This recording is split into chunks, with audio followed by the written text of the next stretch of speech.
আজকে আমি আমার ছাত্রদেরকে দেখাবো ম্যানুয়াল গাড়ি বের করার আগে সর্বপ্রথম কি কি জিনিস চেক করতে হয়। কারণ ওনারা কালকে ওনাদেরকে দিয়েছিলাম আমি পরিচিত ক্লাস, আজকে দেব কিভাবে কিসের মাধ্যমে এসকেলেটর, কিসের মাধ্যমে ব্রেক, হ্যাঁ, অথবা ক্লাস হয়।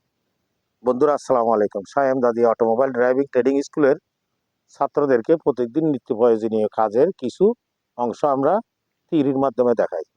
কিভাবে গাড়ি বের করার আগে কি কি জিনিস ওরা পরিচিত হতে হয়। এই কালকে আমরা কি কি দেখছিলাম? সর্বপ্রথম দেখছিলাম কি class, break, escalator. Class, break, escalator.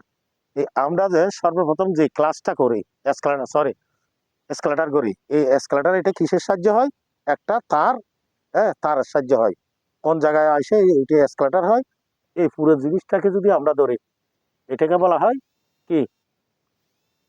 এটাকে বলা হয় ইনটেক ম্যানিফোল্ড। Intake manifold. আর এই ছোট্ট এটাকে বলা হয় বাটারফ্লাই অথবা কার্ফোডার। বাটারফ্লাই অথবা কার্ফোডার। এই তারের সাহায্যে কার্ফোডারের সাথে সংযুক্ত হয়ে এসকেলেটরের কাজ করে। কিরকম? তারের সাথে এই বাটারফ্লাই অথবা এসকেলেটরের কাজ করে। তারপরে আসো, আমরা যে কালকে ব্রেক দেখলাম, ব্রেক গাড়িতে ব্রেক কয় ধরনের হয়? দুই ধরনের। দুই ধরনের বলতে কিরকম? সামনে হয় ডিস্ক ব্রেক আর পিছনে হয় ড্রাম ব্রেক। এর সামনের যে ব্রেকটা আছে, এই ব্রেকটা কি? এটা হচ্ছে কি ডিস্ক ব্রেক, হ্যাঁ। আর পিছনে যেটা আছে এটা হচ্ছে কি ড্রাম ব্রেক। এই ব্রেক দুইটা কারণে হয়। কি কি? অয়েল আর হাওয়া। অয়েল আর বাতাস। এই অয়েলটা আমরা এখানে দিলাম। এই বাতাসটা কোত্থেকে আসে? এইটাকে কালো যেটা দেখা যায়, এটাকে বলা হয় গোল, এই গোল বৃত্তের মতো দেখতে কালো। এটাকে বলা হয় কি? বুস্টার। কি বলা হয়? হাওয়ার বুস্টার। এটা হাওয়া সৃষ্টি করে, হ্যাঁ।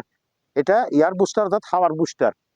এখান থেকে হাওয়া এটা টানে, টাইনা বুস্টারে নিয়ে, হ্যাঁ, তারপরে এই অয়েল আর হাওয়া এই দুইটা সংযুক্ত হয়ে আমাদের ব্রেক হয়। তাহলে ব্রেক কয় ধরনের? চার চাকাতে দুই ধরনের। আর একটা ব্রেক আছে, ওইটাকে বলা হয় আমরা পার্কিং ব্রেক অথবা, হ্যাঁ, হ্যান্ড ব্রেক। পার্কিং ব্রেক অথবা হ্যান্ড ব্রেক।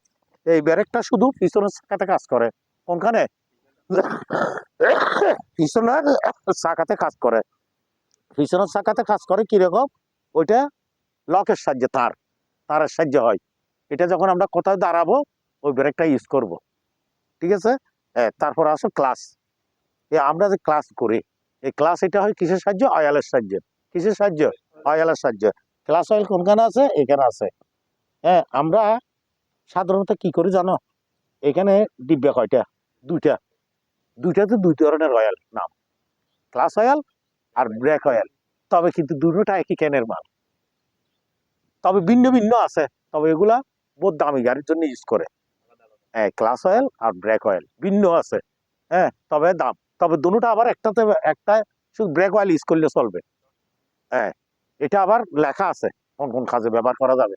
প্যাকেটের গায়ে লেখা আছে যেটাতে দুইটি ভাবে, হ্যাঁ, ব্যবহার হবে, ওইটার লেখা আছে, ওইটাই ব্যবহার করা যাবে। শুধু আবার যে সিএনজিতে যে ব্রেক অয়েল গুলো ব্যবহার করা হয়, এগুলো আনি ক্লাস অয়েল দিলে কাজ হবে না। এগুলো আমাদের ব্রেকে দেওয়া যাবে না। সিএনজি ড্রাইভাররা যেগুলো ব্যবহার করে, কারণ এরা রাস্তার পাশে একটা দোকানে দাঁড়ায় বলে কি, ভাই আমার 100 টাকা ব্রেক অয়েল দাও। এই ব্রেক অয়েল গুলো যদি আমরা দিই, এখন আমি যাবো কোথায়? ঢাকা। আমার এই গাড়ির যে বকেট গুলো আছে, যে রালিং গুলো আছে, ওই রালিং এর সাথে ওই ব্রেক অ্যাডজাস্ট হবে না। তো ওই কারণে আমরা ভালো মানের জিনিস দেব, কি ভালো মানসম্পন্ন জিনিস ব্যবহার করব। হ্যাঁ, তাহলে কি দেখলাম? Break oil, class oil. তারপর আসো এই এটা, এটার দুইটা নাম আছে। সাধারণত যদি বলি আমরা মোবিলের গ্যাস, আর যদি আমরা বলি বইয়ের ভাষা ডিপ স্টিক। এটাতে কতটুকু পরিমাণ দিতে হবে এখানে লেখা আছে, দেখায়।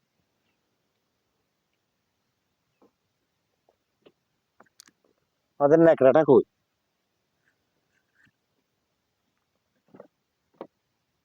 ন্যাকড়া ছিল না এখানে। এই এই জিনিসটা ধরার একটা সিস্টেম আছে, এদিকে আসো। এখানে কিন্তু বুঝে যাবে না, কারণ এগুলো আমরা কালকে মাত্র অয়াল শেষ করছি, ওই কারণে বুঝে যাবে না। এখানে আছে কি আছে? এল। এখানে এফ। মাঝখানে কিছু দাগ আছে। এফ হলো যে কি? ফুল। আর এল লো। এর মাঝামাঝি যদি থাকে গাড়ির উপরে কোনো বিপদ সংকেত দেখা দেবে না। যদি এল এ চলে আসে তাহলে বিপদ সংকেত দেখা দেবে। আর এটা আমরা ধরার দৌড়ে এইভাবে ধরে এইভাবে করে রাখবো না, আবার এইভাবে করবো না। এইভাবে করলে নিচের দিকে নামে আবার দেখাবে, আর এইভাবে করলে নিচের দিকে নেমে যাবে। তাহলে এটা এইভাবে যদি সোজা ধরি তাহলে কি 90, ধরো 90°C দাঁড়ায় আছে। আর আমরা এখান থেকে তুলে সাধারণ 90 থেকে 45-এ রাখবো, তখন আমরা বুঝে যাবো ওইদিকে যাবে না, ওইদিকে যাবে না। তো এটা ধরার একটা সিস্টেম আছে। এটাতে আমরা কি জিনিস দেখবো? দুইটা। প্রথমে দেখবো পরিমাণ, তারপরে দেখবো কোয়ালিটি। এইভাবে ধরে গ্রেডটা দেখলাম, কালারটা দেখলাম। হ্যাঁ, তাহলে এটার নাম কি? ডিপস্টিক। সাধারণ ড্রাইভাররা কি বলে? মোবিলের গ্যাস। এটা কিন্তু খেয়াল রাখতে হবে। হুম। আর একটা জিনিস আছে, গিয়ার অয়েল। আমাদের যত গিয়ার বক্স আছে, হ্যাঁ, তাহলে গিয়ার অয়েল আছে। আমরা গিয়ার অয়েল গুলা এখানে দেখা যাবে না। এগুলা দেখতে হলে কি, কোথায় যাই দেখতে হবে?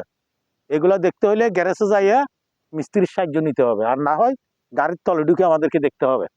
ঠিক আছে না? গাড়ির তলে ঢুকে নয়তো দেখতে হবে, আর না হয় কি মিস্ত্রির সাহায্য নিতে হবে। তাহলে এটা দেখলাম, এখন দেখবো তারপরে কি আরেকটা কাজ আছে। এখানে কি আছে? এটা রেডিয়েটর প্রেসার ক্যাপ।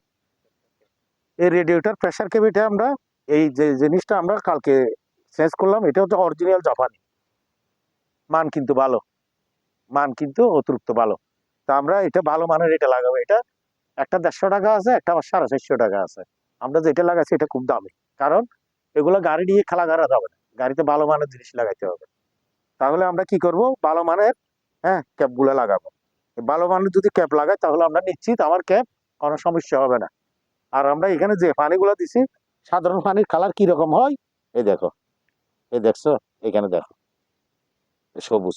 এই পানিটা ভালো আছে না খারাপ আছে কিভাবে বুঝবো? এই পানিটা এখন কি ভালো না খারাপ কি কিভাবে বুঝবো?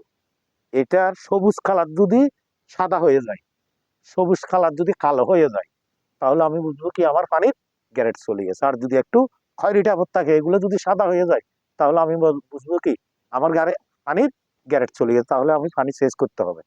আর যদি সাদা পানি কোনো কারণে ইউজ করতে হয়, তাহলে আমরা প্রয়োজন বিধে ওই খাসিটা সারে আবার আমরা পানি চেঞ্জ করবো। তবে ওগুলা সাদা পানি হলে প্রতি সপ্তাহ চেঞ্জ করা ভালো। তবে আয়রন যুক্ত পানি দেবো না, হয় মিনারেল ওয়াটার, না হলে কুলিং। তবে কুলিং ভালো, কুলিনের বৈশিষ্ট্য আছে একটা। ওই আমার ভাই বলছে কুলিনের একটা বৈশিষ্ট্য আছে। এই কুলিন পানিটা যদি সিদ্ধ করবে, ওই বাতে যে এরকম বুট আসে, ওই ধরনের বুট আসবে না। আর যদি ফ্রিজে রাখো তাহলে আইস হবে না। যদি তুমি একটা ডেক্সিতে নিয়ে যদি এগুলা সিদ্ধ করো, তাহলে এগুলো সিদ্ধ হবে না, শুধু গরম হতে থাকবে, বুট এটা আসবে না। আর যদি ফ্রিজে রাখো তাহলে আইস হবে না। তো এখানে তো সিদ্ধ হয়, তাহলে এগুলো উতুরে না, আর সাদা পানি এলে উতুরে। হ্যাঁ। আর যদি দেশের বাইরে যে যে জায়গার ভিতরে আইস জমে, গাড়ি রাখলে আইসের জন্য দেখা যায় না, এইখানে চতুর্পাশে একটা ওয়াটার জ্যাকেট আছে। ওই ওয়াটার জ্যাকেট কি হয়, হ্যাঁ, যদি নর্মাল পানি হয় এগুলো বসে যাবে। আর যদি কি, হ্যাঁ, এই কুলিং হয় তাহলে বসবে না। এই জন্য আমরা কুলিং পানি ব্যবহার করব। এই জিনিসটা আমরা নিজে গাড়ি কিনলে নিজে করব। আর যদি কোনো মালিকের টাকার বিনিময়ে চাকরি করে ওদেরকে এই লাভ এটা বলবো, তাহলে ও বলবো যে কি এই ড্রাইভারের কাছে ভালো অভিজ্ঞতা আছে, এটা যেন কিন্তু মনে থাকে। ঠিক আছে? হ্যাঁ, তাহলে আজকে আমরা কি দেখলাম? এই জিনিসগুলো দেখলাম। আমরা যখন ইঞ্জিন অয়েল কালকে পাল্টাছিলাম, হ্যাঁ, এর সাথে সাথে কি জিনিস পাল্টাইতে হয়? এর সাথে সাথে এই জিনিসটা ফেলে দিতে হবে। এই দেখো এখানে ওই ওই অয়েল ফিল্টার দেখছো, ওইখানে আছে, ওই দেখো এই অয়েল ফিল্টার, এটা এটা পাল্টাইতে হবে প্রতিবারে। এই কালো এটা, হম, এই জিনিসটা আমরা পাল্টাইতে হবে, জানা মনে থাকে। হ্যাঁ? আজকে আমাদের এই পর্যন্ত। আসসালামু আলাইকুম ওয়া রাহমাতুল্লাহি ওয়া বারাকাতুহু।